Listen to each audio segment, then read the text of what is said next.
যে এনসিপির পরীক্ষা শুরু, আর আরেকজন বলতেছে যে টুঙ্গি পাড়ারে মাটির সাথে মিশাই দিয়ে দিব। তো এই ধরনের উস্কানিগুলো আজকের এই বিশৃঙ্খলা, আজকের এই অপদস্থ হওয়ার কারণ কিনা আমি এনসিপিকে এটা বিবেচনা করার অনুরোধ করব। আজকে আপনাদেরকে ডিসিশন নিতেই হবে যে আপনারা ইউটিউবারের কথায় রাজনীতি করবেন কিনা। আপনারা যেই হন, আপনাদের সাইজ যতটুকু হোক, এখন একটা দল করেন না। দল মানে আপনাদের সামনে যদি 10 জন দেখা যায়, এটা আসলে আপনার লোক সংখ্যা না।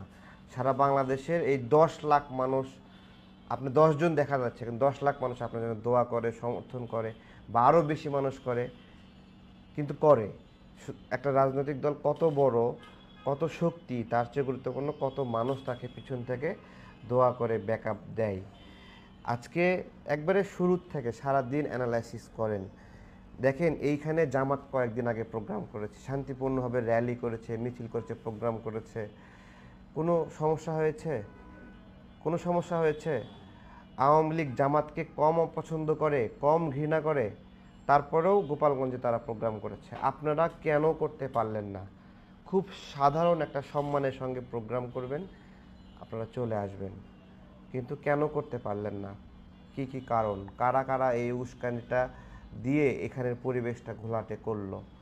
এগুলো যদি আপনারা বিচার বিশ্লেষণ না করেন এবং আবার যদি এসব ইউটিউবারের ফাঁদে পা দেন, তাহলে কিন্তু মানে দেখেন আজকে যেটা হলো, আপনারা পুলিশ পাহারা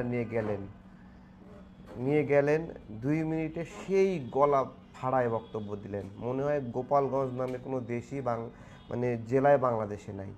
এইরকম গোপালগঞ্জ নাই করে দেবেন, মুজিববাদ নাই করে দেবেন, এইটা। আরে ভাই, গোপালগঞ্জে আপনি বক্তব্য দিতে গেছেন, প্রোগ্রাম করতে গেছেন, ওইখানে শেখ মুজিবরে কটাক্ষ করে বক্তব্য দেওয়ার প্রয়োজন আছে?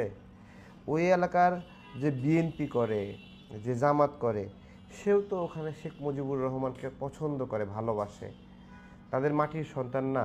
আপনি সেখানে যেয়ে এই ধরনের বেইজ্জতিমূলক কথা বলবেন, এ করবেন? আপনারা খুব ভালো করে দেখেন, আপনাদেরকে ইউটিউবাররা সেখানে পাঠানোর সময় আপনারা যাচ্ছেন সহজ সরলভাবে, যাওয়ার সময় ফেসবুকে একটা পোস্ট দিয়ে দিচ্ছে টুঙ্গি পাড়ারে মাটির সাথে মিশাই দিতে হবে। এবার বলেন, আপনাদেরকে পাঠাচ্ছে টুঙ্গি পাড়া মাটির সাথে, একদিকে পাঠালো, আরেকদিকে ওইখানে উস্কানি দিয়ে রাখলো যে টুঙ্গি পাড়ারে আপনারা মাটির সাথে মিশাই দেবেন। পরিণামে কি হলো? সেনাবাহিনীর এপিসিতে করে ঢুইকা ওইখান থেকে চলে আসতে হলো। পুরা বিষয়টা আমাদের সবার জন্য দুঃখজনক, আমাদের জন্য দুঃখজনক। এবং জুলাই গণঅভ্যুত্থানের স্টেক হোল্ডার অংশ আপনারা। তো আপনারা যদি জুলাই গণঅভ্যুত্থানের অংশ হন, জুলাই গণঅভ্যুত্থানের কোনো একটা অংশ যদি খারাপ করে, বেইজ্জতি হয়, মার খায়, আমরা আপনাদের সমালোচক, সবসময় ভুল ধরি। কিন্তু আজকের যে বিষয়টি, আজকে ভুল ধারণা, আজকে খারাপ লাগা, এই খারাপটা আমার উপরে হতে পারতো, আমাদের উপরে হতে পারতো। আপনি ওইখানে মানে গোয়ার্তুমিটা কিভাবে হলো খেয়াল রাখতে হবে। কিন্তু কারা কারা ফেসবুকে আপনাদের মধ্যেই খেয়াল করেন, কারা কারা উস্কানি দিয়ে এমনভাবে দিচ্ছেন যে গোপালগঞ্জ দখল করতে যাচ্ছেন।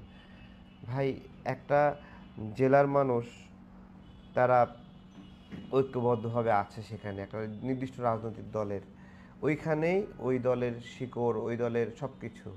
সেখানে গিয়ে ভালোবেসে যদি প্রোগ্রাম করতেন তাহলে করে আসতে পারতেন। যাওয়ার আগে কারা এই খারাপিটা করলো আপনারা একটু বিচার বিশ্লেষণ করবেন।